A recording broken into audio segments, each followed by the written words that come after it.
Assalamualaikum warahmatullahi wabarakatuh. Sahabat sekalian, saat ini saya bersama dengan Ustadz Muhammad Muntadirudzaman, Masya Allah bin Abdullah Said. Assalamualaikum Bang Tasir. Waalaikumsalam warahmatullahi wabarakatuh. Gimana Bang Imam, sehat ya? Alhamdulillah, kita bersemangat selalu. Apalagi kalau mengingat inspirasi dari sosok inspirator. Ya. Amin, amin. Saya terus terang karena terbiasa membaca buku-buku filsafat, terus kenal Hidayatullah dengan spiritualitas. Jadi alhamdulillah ada semacam kenikmatan memahami hidup ini gitu ya. Alhamdulillah, dan itu mungkin bagian hikmah ya, titik hikmah yang saya dapat. Salah satunya ya ibarat orang yang mencari guru ya dengan beliau ini. Walaupun saya tidak bertemu langsung. Masya Allah, itu yang luar biasa saya rasakan. Nah Bang Tasir, kita ingin menggali kepada Bang Tasir kali ini kaitan dengan bagaimana sih sebenarnya Ustadz Abdullah Said dahulu itu ketika mengisi waktu-waktu luangnya. Karena kan saya baca di Mencetak Kader tuh, beliau itu tidak berhenti membaca itu. Terus kalau ada waktu kosong dengar radio, tapi bukan musik, kan berita. Nah sehingga ceramah-ceramah beliau selain menghujam itu up to date. Nah ini yang sebenarnya saya tiru itu. Alhamdulillah, saya tiru. Bahkan betul, bahkan sampai khutbah pun fakta-fakta kekini saya bawa. Gaya beliau itu kan kalau saya perhatikan, beliau masuk ke ruang-ruang aksioma dalam Islam, ya kan, kemudian masuk ke penjelasan, masuk ke fakta-fakta terkini.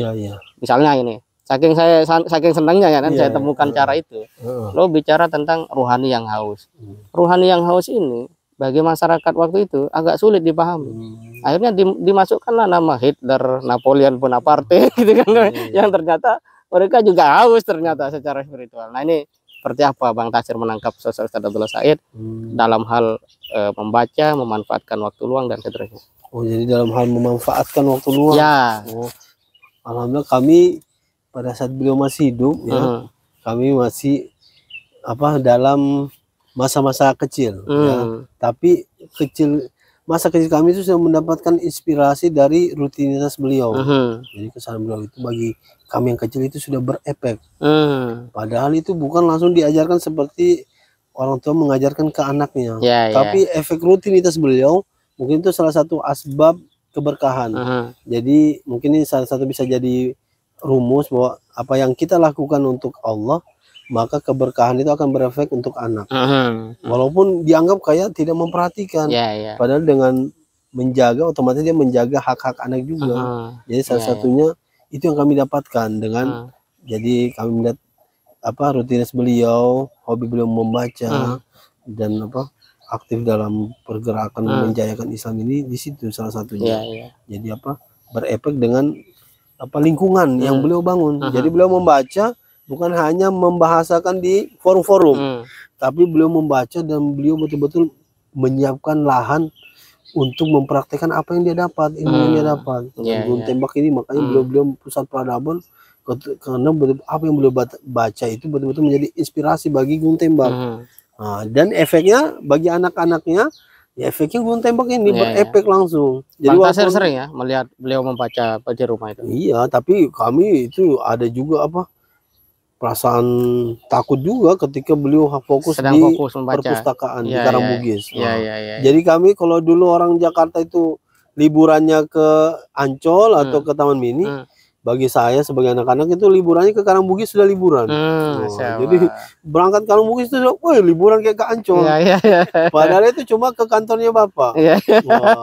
Jadi melihat kamarnya sama melihat pintu masuk perpustakaannya, itu sudah kayak sudah di pintu masuk Ancol.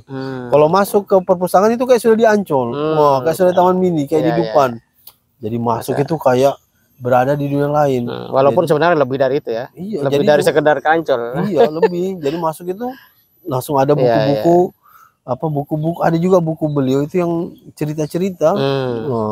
Jadi kayak ada juga buku buku istilahnya itu yang 1001 Malam. Itu ada juga bukunya. Abu Nawas.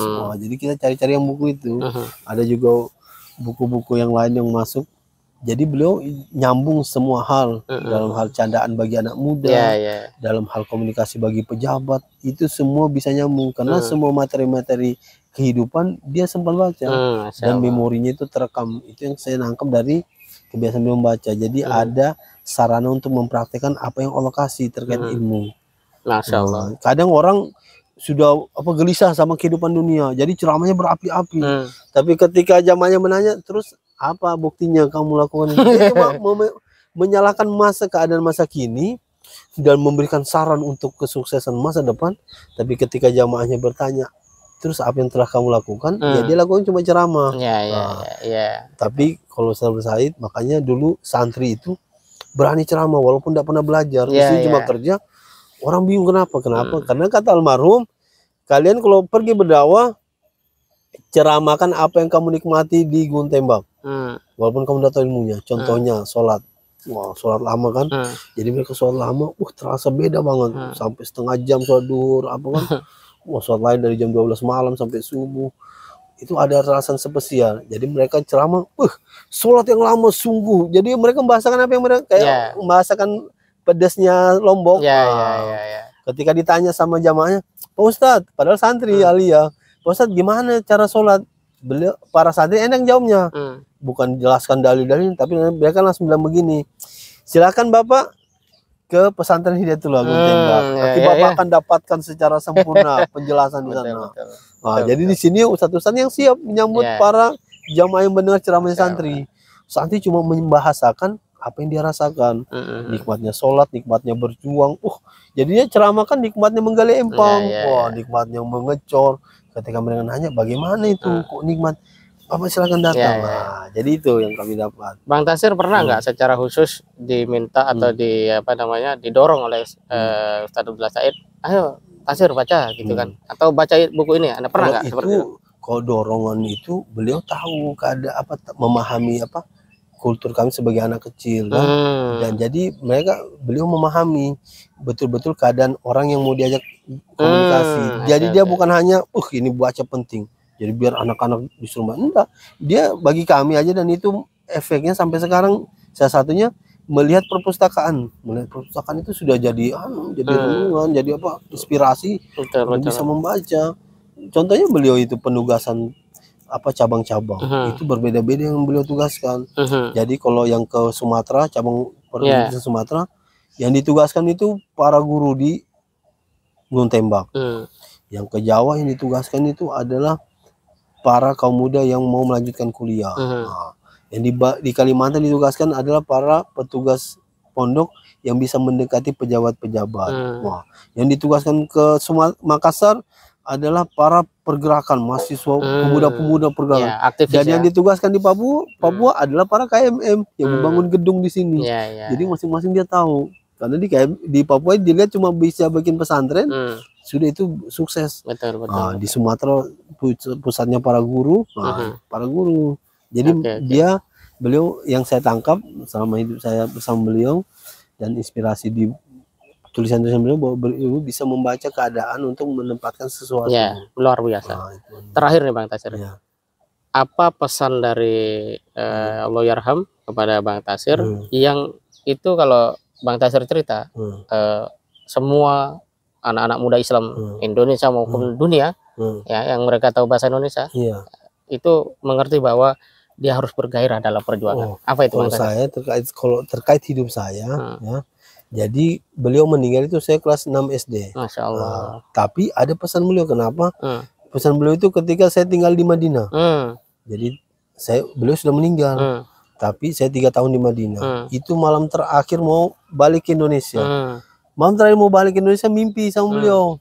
Jadi mimpi makan satu piring sama-sama. Makan satu piring sama kakak saya yang satu, Ustaz Nasrullah. Makan satu piring. Kemudian beliau bilang begini, Sir, jadi itu pesan kayak pesan orang hidup kepada saya. Saya beliau tepukin, Sir, kamu gak usah mikir rezeki. Jangan kamu gelisah karena rezeki, jangan sibuk dunia karena rezeki.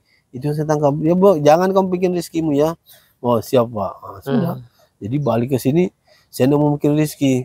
Jadi kalau saya tidak dapat rezeki itu urusan orang yang lain.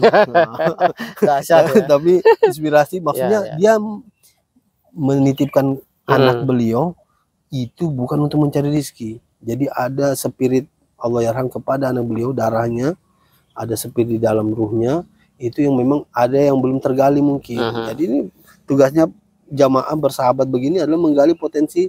Jadi potensi kami harus dipikirkan sama yang bertanggung jawab, sama seperti beliau memikirkan potensi para santri beliau. Ini potensinya ini pun. Nah, sedangkan kita ini para pemuda saat ini, salah satu fungsi jamaah adalah memikirkan potensi kita. Kita punya potensi, dan kalau itu tidak digali, itu bukan salah kita juga. Ya, betul. Nah, itu jadi pesan beliau, jangan mikirkan rezeki. Siap, luar biasa. Artinya fokus pada ilmu dan potensi ya, luar biasa. Perjuangan fokus pada dakwah, Pak. Baik, luar biasa. Sahabat sekalian, ini Bang Tasir telah bercerita sekelumit saja tentang bagaimana Ustadz Abdullah Said itu cinta dengan buku, membaca. Dan luar biasa, tadi Bang Tasir bercerita bahwa datang ke perpustakaannya Ustadz Abdullah Said itu seperti datang ke rekreasi gitu ya. Dan itu menunjukkan bahwa kenangan paling kuat dari sosok Ustadz Abdullah Said adalah membaca. Ini berarti kita harus punya tradisi itu juga. Di samping kerja keras, ibadah keras, ya kan? Ya, dan berpikir keras. Nah, itu harus terus menjadi spirit yang masuk di dalam karakter kita.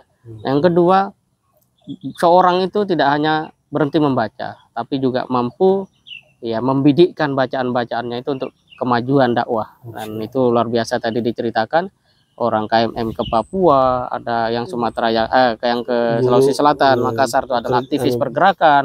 Nah, itu bentuk sebuah kematangan, kematangan di dalam membaca. Jadi kalau membaca jangan berhenti senang membaca atau hanya diskusi saja, tapi kemana bacaan ini saya implementasikan. Ini saya kira satu teladan hidup yang luar biasa, menarik.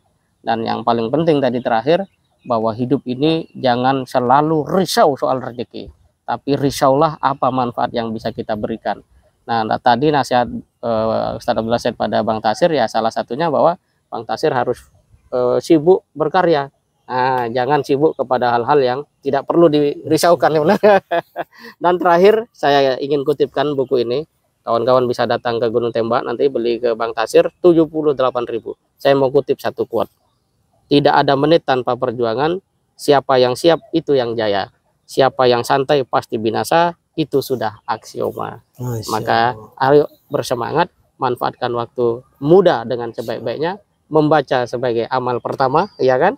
Kemudian beramal, melakukan kebaikan menjadi amal-amal turunan dari proses membaca itu.